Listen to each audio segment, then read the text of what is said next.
నేను గోరంట్ల బుచ్చి చౌదరిని నేను శాసనసభ సభ్యునిగా ఎన్నికైనందున శాసనం ద్వారా నిర్మితమైన భారత రాజ్యాంగం పట్ల నిజమైన విశ్వాసం విధేయత చూపుతానని, భారతదేశ సార్వభౌమాధికారాన్ని సమగ్రతను కాపాడుతానని, నేను స్వీకరించబోయే కర్తవ్యాన్ని శ్రద్ధాశక్తులతో నిర్వహిస్తానని దైవసాక్షిగా ప్రమాణం చేస్తున్నాను.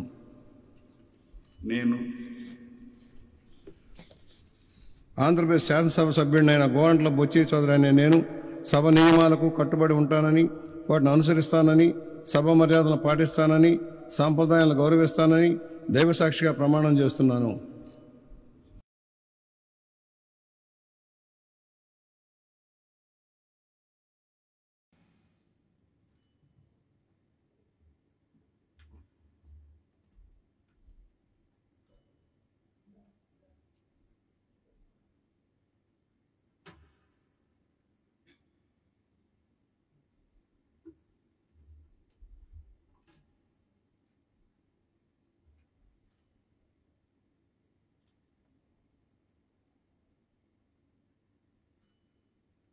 హిట్ టీవీ యాప్ ని డౌన్లోడ్ చేసుకోండి. ఇందులో short news, live news, entertainment movies అన్ని అవైలబుల్ గా ఉన్నాయి. Please download Hit TV app. Hit TV app hit TV యాప్ని ఫ్రీగా డౌన్లోడ్ చేసుకోండి.